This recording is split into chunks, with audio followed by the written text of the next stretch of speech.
Xin chào anh em, xin chào tất cả các bạn. Hôm nay chúng ta lại đi xem ngày hội nhé. Chúng ta lại đi xem hội xuân của đồng bào dân tộc người Mông ở Mộc Châu, Sơn La. Bây giờ thì đang là một trận đấu giữa hai đội, bởi vì là bây giờ thì người ta đang tổ chức dạy bóng đá cho đoàn thanh niên, cho nên là bây giờ người ta đang dạy bóng đá. Nhưng mà tôi thì bản thân tôi thì tôi lại không dành về bóng đá cho lắm, cho nên là tôi chỉ quay cảnh thôi, quay cảnh các bạn. Nếu mà ai có thể xem hoặc hiểu thì xem, chứ còn mình thì mình không hiểu, cho nên là mình cũng sẽ không bình luận được cái trận đấu này. Tuy nhiên nó rất là hay, nó rất rất là hấp dẫn, nhưng mà mình đi muộn mất một hiệp rồi, đây là hiệp thứ hai, nên là mình sẽ quay một số cảnh và một số những cái tình huống mà nó rất là đẹp mắt để cho các bạn xem nhé. Các bạn cố gắng để theo dõi. Tuy là mình không biết bình luận về bóng đá, nhưng mà mình cũng không hiểu, tức là mình không biết thì không hiểu rồi thì không bình luận được, cho nên là mong các bạn xem thì các bạn cảm nhận được thì các bạn hãy xem thôi, chứ còn mình thì mình không hiểu về bóng đá cho lắm, cho nên mình sẽ không bình luận, nên là mong các bạn thông cảm. Bây giờ thì hai đội đang làm thủ tục để tiếp tục đá trận thứ hai,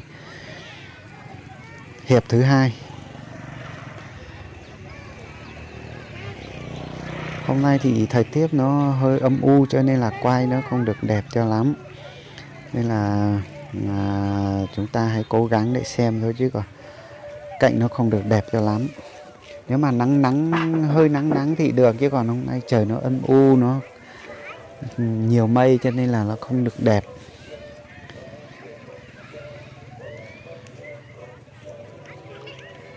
Cổ động viên thì rất là nhiệt tình, với lại bà con thì rất là háo hức, cho nên là cái trận đấu thì rất là hấp dẫn, nên là mình cũng có phần để mà mình phấn khởi.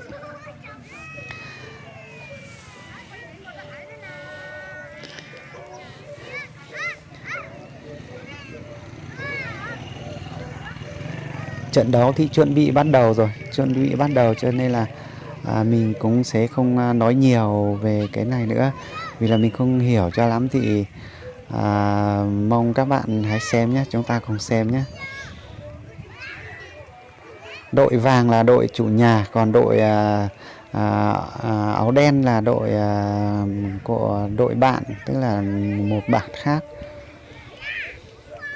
khác là bạn Tà Phình với bạn Tà Số ở một xã Triềng Hác, Mộc Châu, Sơn La. Cho nên là hai đội này nó đấu rất là quyết liệt, rất là hấp dẫn, nên là các bạn hãy cùng thưởng thức nhé.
Có tỷ số chưa?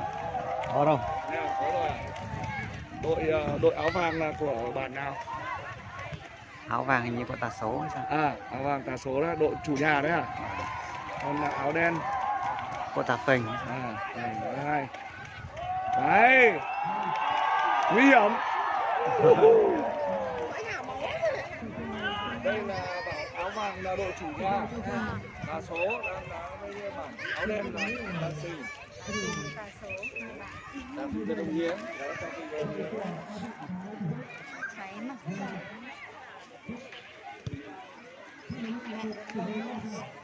Đối ra ra bên này. Con ra bên này.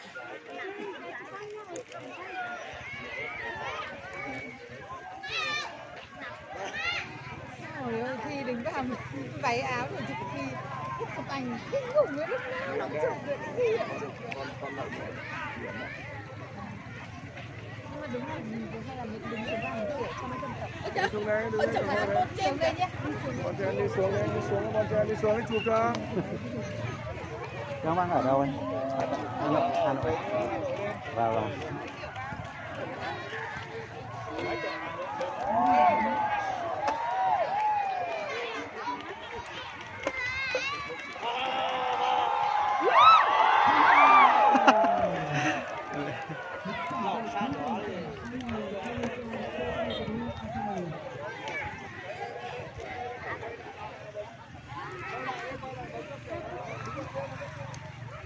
Vâng.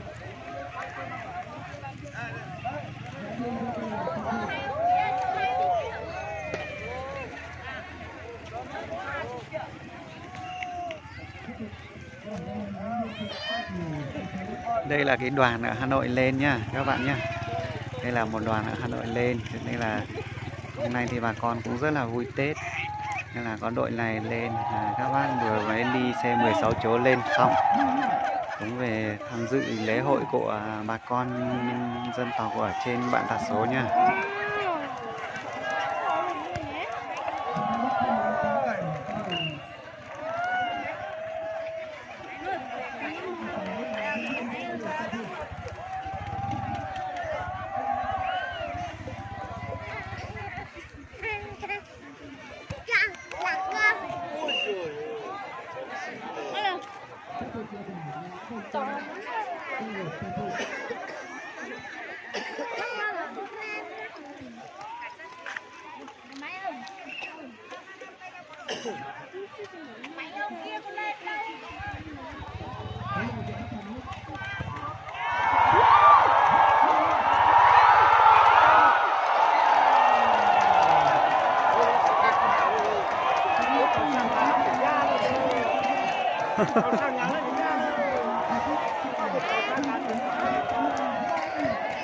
Như vậy là không vào.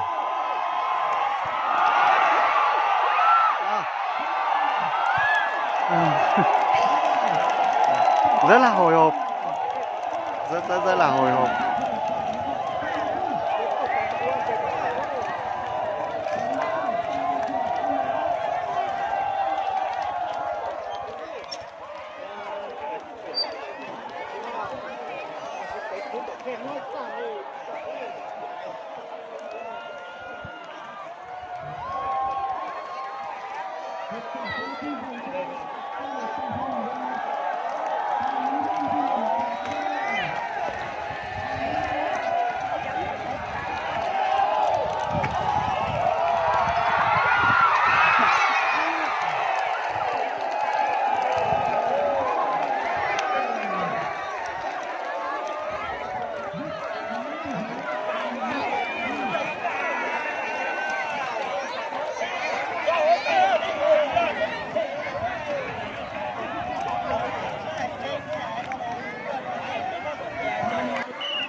Phát bóng lên cho câu lạc bộ ta số 1.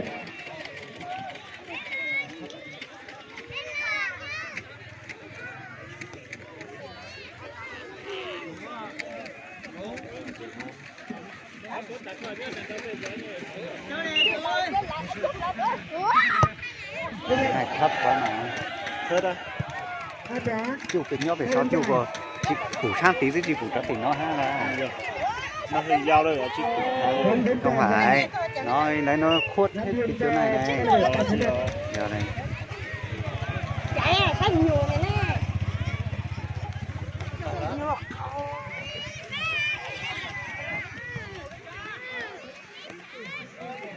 Rồi.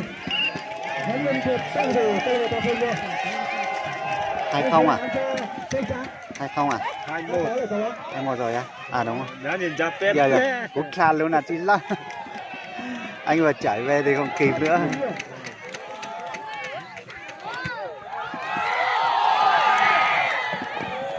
Rồi, bên này thì thủ môn Ai Phạm đã bắt gọn.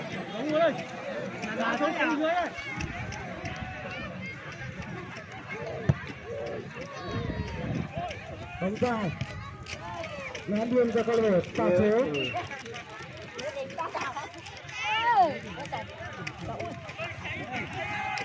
Hôm nay là tứ kết à? Hay bán kết rồi gì? Đây là tranh giải ba rồi gì? Bán kết là tranh giải ba ấy. Vẫn còn 6 đội gì? Dạ vâng, loại nhất gì đấy bác. Vâng, loại cá nhất gì đấy bác. Thảo Từ Liêm ở chung kết. Dạ vâng, loại cá nhất gì đấy bác. Bao giờ nó chung kết? Kết nhớ sẽ vào chung kết đúng không? Về thôi. Tranh giải ba. Về nhì á. Tam tư nữa bác. Phát bóng lên cho câu lạc bộ ta số. Lên để ôm không phải lên lo bắt đi để chúng ta trả lại lại được ăn một chế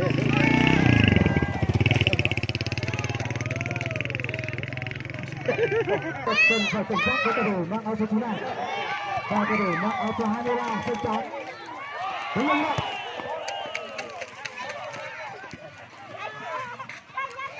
Đá biên cho câu lạc bộ Ta Thinh. Số 17 A Châu. A Châu này nó vượt qua không vượt qua cho A Trai.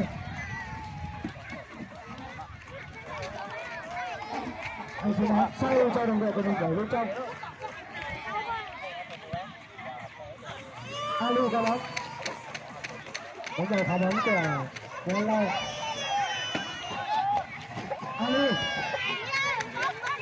Cuối cùng là Ali lại có bóng rồi. Chân vượt qua là cầu thủ mang áo số 9 bên phía các đội Ta Thinh. Và ném biên thuộc về các đội Ta số 1.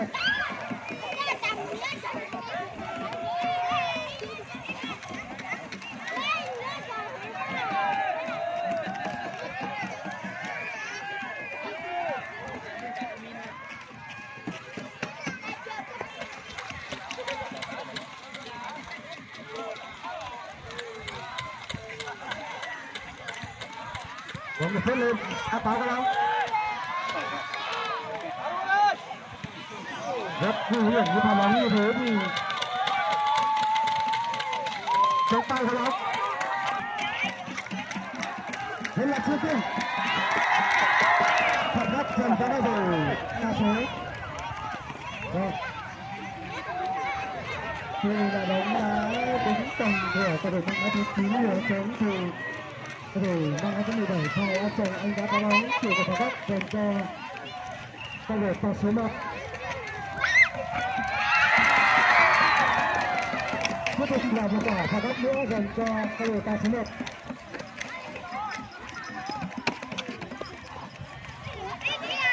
Đây cái cơ hội thưởng quả đá phạt này.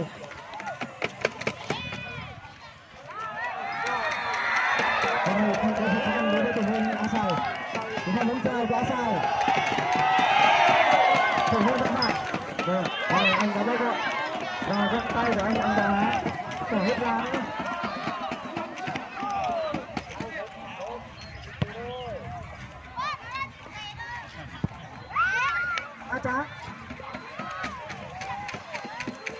không được. Bóng vẫn còn cho các thủ cà phê. Rồi, không có chẳng ra, tuyển cà phê có sự ra đường rồi. Cầu thủ theo chống tay ra sân. Và cầu thủ ra sân là Dương A Chia, cầu thủ mang áo số 98. A Chia là hướng cầu thủ vừa mới ra sân.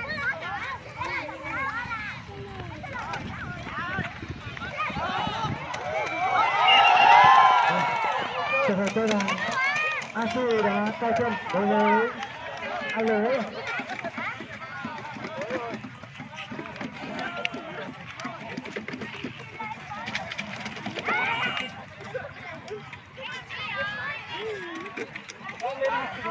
Cầu thủ của áo vàng cần phải tự giác với cầu thủ vừa mới vào sân.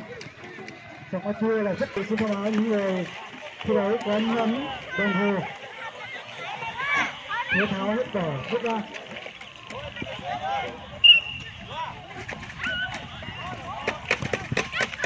Có cơ hội trên cho A Châu. Dân tình lại không hiểu ý với A Châu.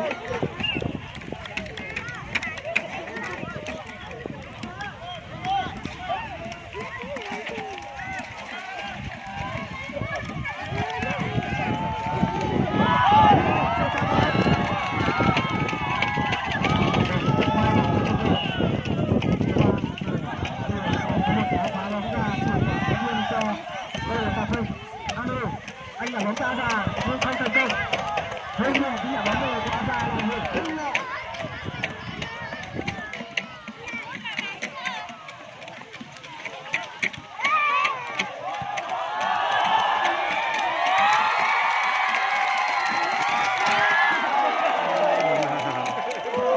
Còn dành cho cầu thủ mặc áo số 11 trên từng.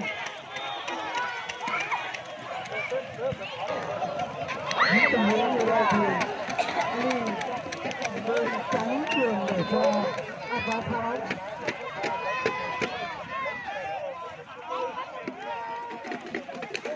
A Trá sẽ là cái điểm quả ném biên này.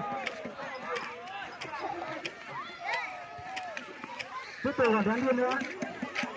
A Trá cũng sẽ là một điểm quả ném biên.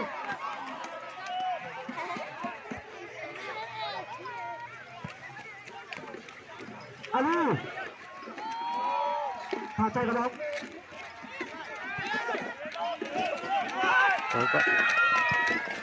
Chuyển ra. Rồi, hôm nay A Bạn đã bắt gọn.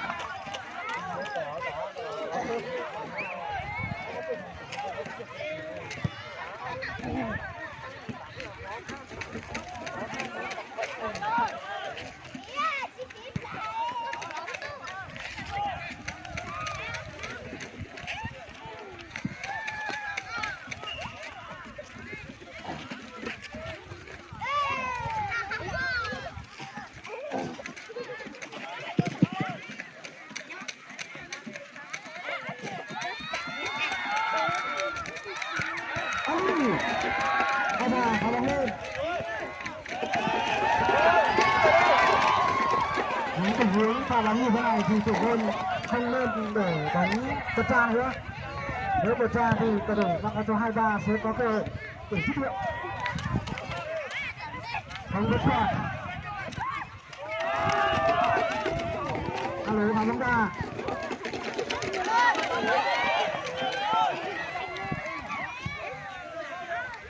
Rồi, phát bóng lên cho cầu thủ tạo số 5.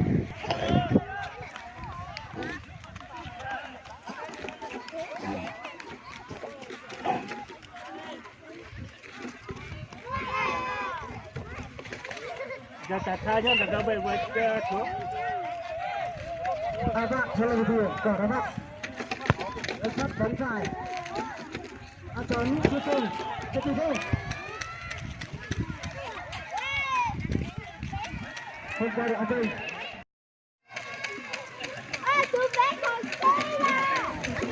Đấy là phạt đây. Alo.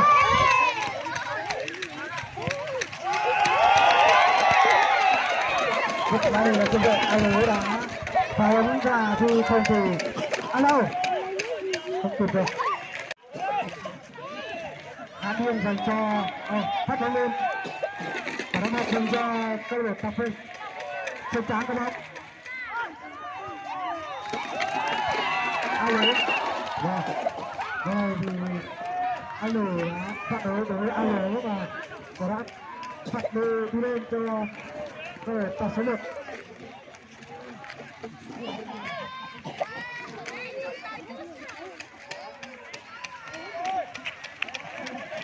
Áp pháo từ năm số 21 sẽ là người điểm của cái này. Thông qua được cái đầu của Thảo Sao. Rồi cái thủ này có khả năng đánh đầu rất tốt.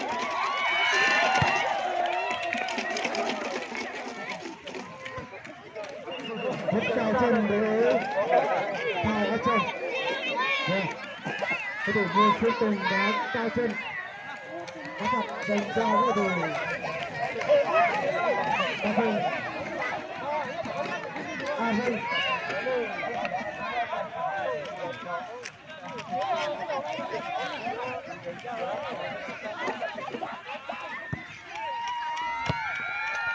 Vu sắp bóng.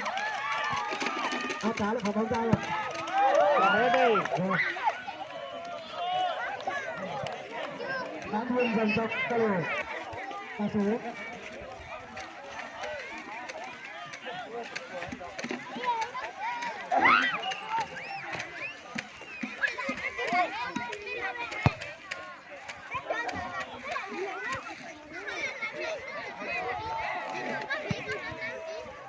Bóng đồng.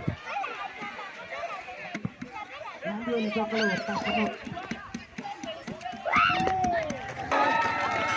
Điều này thì các đá ta ra rất là hợp lý.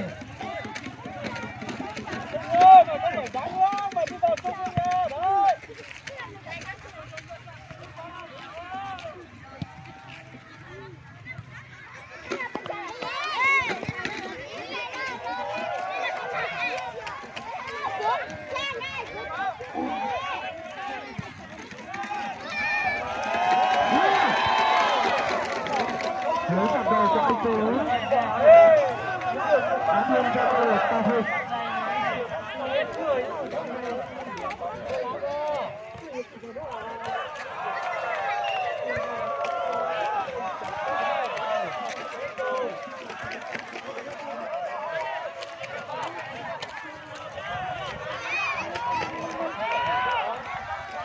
Tình huống tự động như thế này các cầu thủ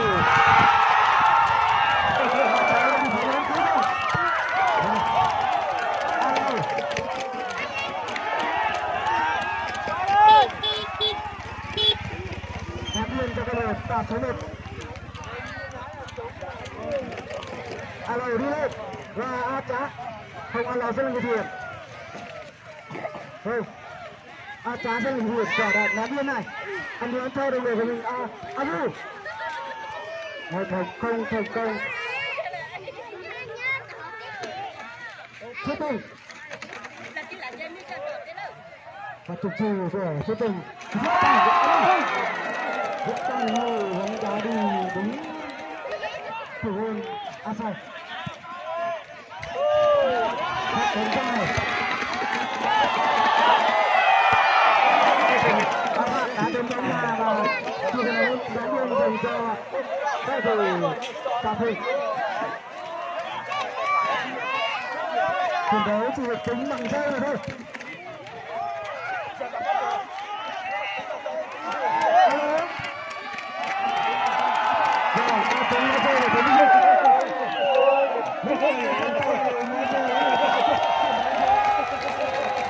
Như vậy là trận đấu của chúng ta hôm nay thì cũng đã kết thúc rồi. Kết thúc 2-1 nghiêng về cho đội áo vàng là đội bạn tạt số 1 nhé các bạn nhé. Bây giờ thì các cầu thủ đang vào sân để mà bắt tay chào nhau và chào khán giả.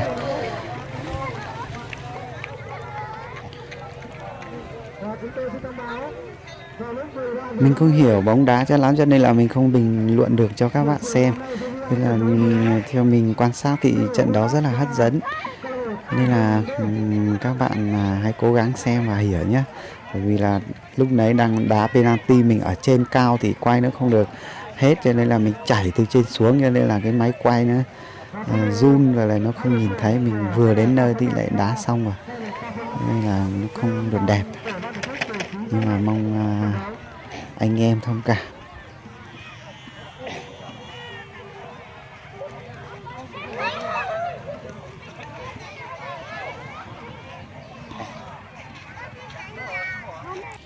Bây giờ thì bà con đang chuẩn bị đi về này. Bây giờ là hơn 11 giờ rồi. Thì bà con chuẩn bị đi về. Bà con chuẩn bị đi về. Thì chiều nay là 3 giờ thì tiếp tục có một trận giữa đội Tà Phành với lại đội Ông Ốc, xã Mường Lưỡng, huyện Yên Châu, Sơn La. Mình cũng không biết là bao nhiêu đổi, bởi vì cái này mình chưa hỏi là bao nhiêu đổi, với lại mình cũng nhiều việc nên là mình đi chơi khác nơi, cho nên là hôm qua mình mới về, thế là hôm nay mình đi quay thôi. Còn như cái trận khác hoặc là những cái trận trước rồi thì mình không quay được, nhưng mà mình cảm thấy nó cũng rất là hấp dẫn. Chắc là chiều nay nếu như là không bận gì thì mình cũng sẽ đi quay để làm thêm một cái clip, một cái video nữa cho chúng ta để xem những cái ngày hội văn hóa của dân tộc Mông Nhơn như thế nào nhé.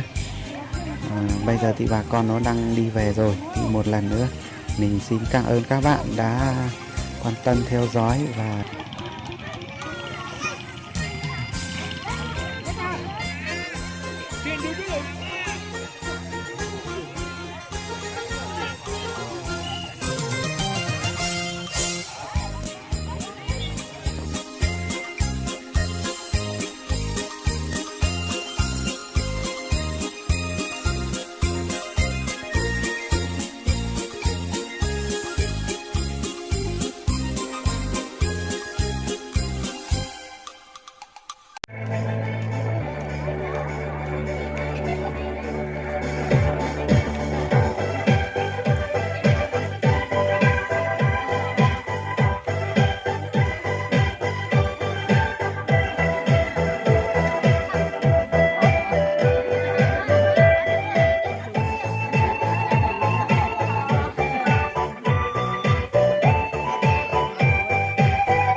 Hãy subscribe cho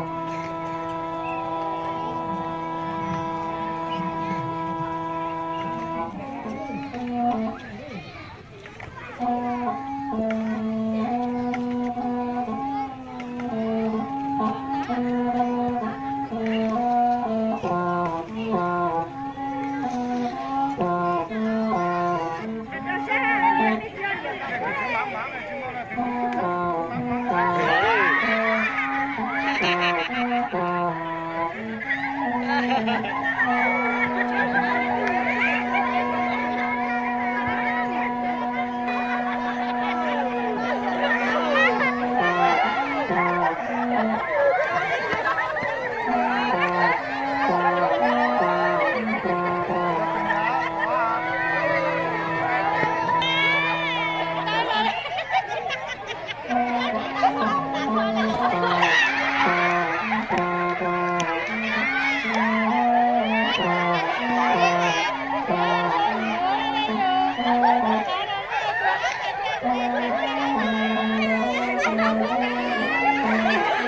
lỡ